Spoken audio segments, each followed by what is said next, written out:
Hello and welcome to the Pretty Good Gaming Daily Triple. That's your no shit gaming news video. 3 news stories in one video with 0 faff. Cyberpunk is in a very sorry state on consoles and even some PCs. In response to the backlash, CD Projekt held an investors call where they responded to some questions. The full call was around 50 minutes, so I'm going to skip over all the questions and answers. These won't be verbatim, so I'll try to put the transcript up on the screen for you to see, which is also linked in the description along with the whole call. The first round of questions were about sales numbers, whether more devs on the game would have helped production, and what the situation is with future content like DLCs and multiplayer. The answer was that initially they saw good sales, especially on PC, but consoles are expected to drop off a bit. It's too early for any detailed feedback, and sales numbers will be given before the holiday break. More people added to development wouldn't have helped, and the result would have just been the same, and they say it's too early to judge about future content, and it will be discussed early next year. The next questions were about refunds with Sony, Microsoft, and retailers, and whether they're seeing a lot of refunds. Did the game need more external testing with outsourcers? Will they rush into multiplayer, with the investor suggesting that it won't come until 2023 at the earliest. They say that they're not encouraging refunds and they hope gamers give them a chance and hope that they will wait,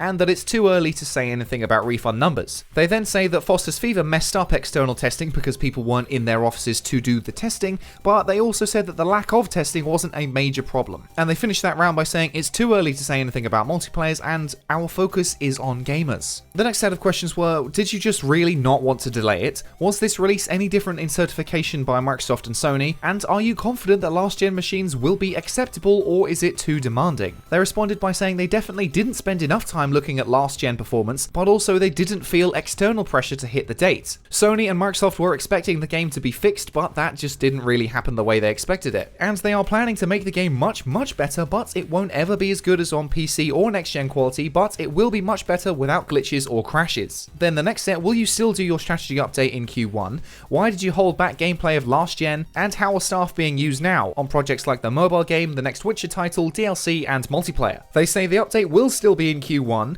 The reason for withholding last-gen gameplay was because it was still being worked on right up until the deadline. They acknowledged that this was definitely too late and didn't give people enough time because it was being fixed for as long as possible. The mobile game and Gwent are separate from the Cyberpunk team. The Cyberpunk team will continue to work on patches. Some work will be done on future projects, but first there will be some time off over Christmas so people can recover. Next up, there were more questions about sales numbers and how will the bugs and glitches affect the marketing costs. Again, CD Projekt said that they couldn't share any sales numbers and costs of patches are irrelevant. We made a promise to gamers and we'll be doing everything to stick with it. Marketing expenses will be in the Q4 report, which will be shared in Q1 next year. Next up, they asked, will Microsoft and Sony participate financially in the refunds? Are you considering giving away free DLC to help make gamers happy? And could you comment on the bonus situation as leaked by Jason Schreier? And will there be an update on refund numbers by Christmas? CD Projekt said every Microsoft and Sony game has refund policies. It happens to every game, and this procedure is no different. The money refunded is taken from CD Projekt revenue. They say they've already said what they're doing with players, which basically just refers to that Twitter statement from the other day,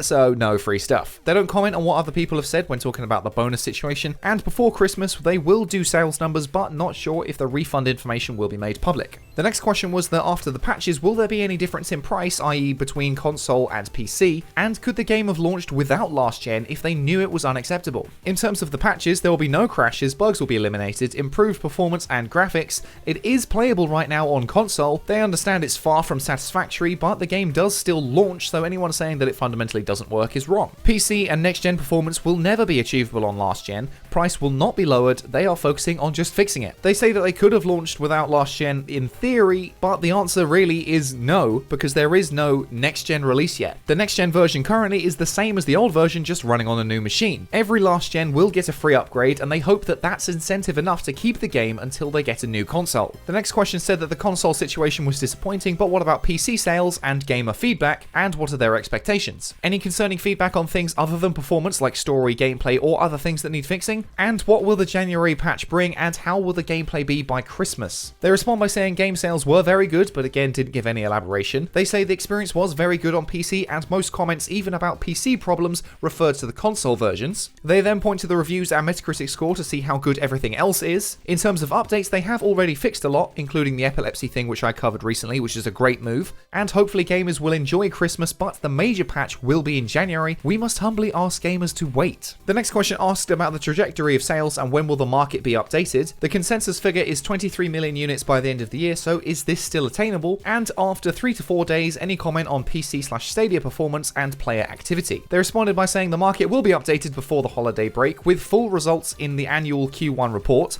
There's no comment on that 23 million consensus. Then in player feedback and activity, it started low but it's getting better, so they believe the more you play, the more you enjoy, and they're getting lots of positive feedback as well as negative, even from consoles. Next, they were asked for a breakdown of pre-orders, old console, new console, and PC, and what are their expectations in the mixed sale of the game, i.e. what platforms are going to sell the most. CD Projekt responded by saying PC was 59% and console was 41%. There's no data on the split between old and new consoles because the PS4 to PS5 and Xbox One to Xbox Series X have the same keys. It's the same game, just played on a different system. They expected pre-orders on PC to be better and that consoles will be stronger after release. Again, they're not really giving any data about that, and full data for physical isn't really available, but digital is looking good and in line with the expectations between console and PC. The next questions were about the patches again and asked if only performance and bugs plan to be fixed, what about gameplay improvements like the AI of NPCs, and how will revenue compare to a traditional launch? Some gamers will postpone their purchase until they can get a next-gen console. They respond by saying that to them, AI and NPC behaviors are part of the bugs, so they will be addressed in the same patches. Owners of the last-gen version will get a free upgrade to the next-gen, so they're hoping people will still buy now rather than waiting because they're offering the free upgrade, and the update won't happen until next year, so you will still be able to buy it then, so even if you did choose to wait, you won't be missing out. Finally, they were asked about PC sales on their own website GOG, but they gave no comment on the splits on that. Okay, so that's pretty much everything they said, so the key points were, there's no word on sales yet, more info shared in the annual Q1 report. AI will be fixed along with all the bugs with patches in January and February. Patches are the current focus, but future content plans are still going ahead. Last-gen gameplay was withheld so that the game could still be worked on, and they did not spend enough time looking at last-gen performance. Foster's Fever meant that external testing was all but impossible. More devs working on the game wouldn't have actually helped anything. Refunds are happening, but they hope you'll wait it out, and on that topic, Sony and Microsoft are now both saying they won't give refunds and tell players to just wait for the patch. Feedback on aspects other than performance is very good, even on console, and that they could not have just released it on next gen because that version doesn't exist yet, although I don't see why they couldn't just stagger release, do it on PC, and then when it's ready, like you said in your trailer, bring out the next gen version. Oof, that was a long one, and I've already said my piece about Cyberpunk, so I'm just going to leave it there. Hopefully this is the last time I have to talk about Cyberpunk this week. And next up, Sony, Microsoft, and Nintendo are in constant competition with each other, but it's often much more of a friendly rivalry than some of the ultra fanboys would have you believe. The three companies are cooperating on a shared commitment to safer gaming, as each of them published the same statement on their respective websites. The joint statement explains how the three companies want to tackle harassment and hatred in gaming. We play for many reasons: to indulge our imaginations, to socialize with friends or family, to test our skills against others, to learn through technology, or just to relax and pass the time. Like other social activities, gaming creates meaningful connections with diverse players and reminds us that we have so much in common through the shared joy of play. Ooh, isn't it wonderful and hippy-dippy? Let's hold hands in the meadow. The statement has three pillars which these companies plan to follow. Prevention, empower players and parents to understand and control gaming experiences. Partnership, we commit to partnering with the industry, regulators, law enforcement, and our communities to advance user safety. And responsibility, we hold ourselves accountable for making our platforms as safe as possible for all players. Prevention is all about informing parents about what their children are playing and what controls are in place to ensure they have a safe experience. Scapegoating video games for the world's problems often happens when people who don't understand them jump on TV and start spouting unfounded bullshit. The same happens with rock music, Dungeons and Dragons, fantasy stories, and gaming is just the latest to join the party. If we can give people more information to better understand games, then the industry as a whole will improve and gaming will be more respected as a legitimate type of entertainment and art form. Partnership is all about keeping things legal and secure through working with authorities and gaming communities. It explains that hate and harassment have no place in gaming, and they are working with ratings boards like ESRB and PEGI to ensure games are rated properly. I'd actually take that last bit seriously if either of those ratings bodies actually gave a shit about stuff like loot boxes and microtransactions, but they don't really seem to care. Responsibility is tied to these companies' codes of conduct and how they will enforce these rules when they are broken. If they see anything unlawful going on, they will take it to the appropriate authorities and get it sorted out legally. All in all, most of this is just words and is what companies should have always been doing, but on balance I do see it as a good thing. Yes, this is clearly just a PR piece to get some brownie points, but eliminating the toxicity that is present in some corners of gaming would be brilliant. Most gamers, and I'm sure most of you, are totally rational, kind people, but there are so many shitheads out there, so if we can just give them a boot up the arse, that would be grand. I doubt we'll ever get to a point where you can go online and play a game of COD without a grown-ass adult behaving like a man baby and calling you the N-word, but I can always hope.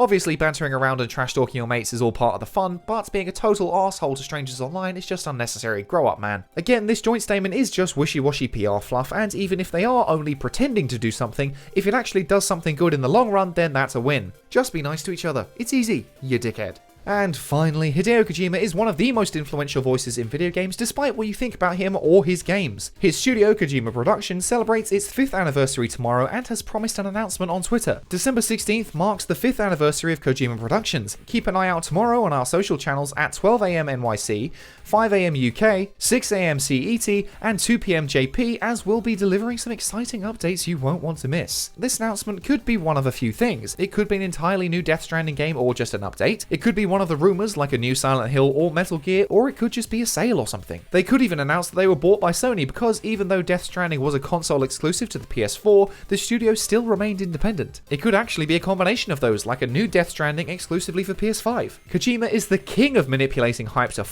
with people, so this could just as easily be something totally lame, but please let it be the long-rumored Metal Gear remake. I don't care if it's pretentious as hell like all Kojima games, I just need more Metal Gear in my life. And that's it for today. If you like this no shit format, go ahead and give the video a like to give it a boost, hit subscribe and the bell to stay notified about all future installments. Toss a coin to your YouTuber over at patreon.com/prettygoodgaming. I've been Henry Cooper, that's all for today, bye for now.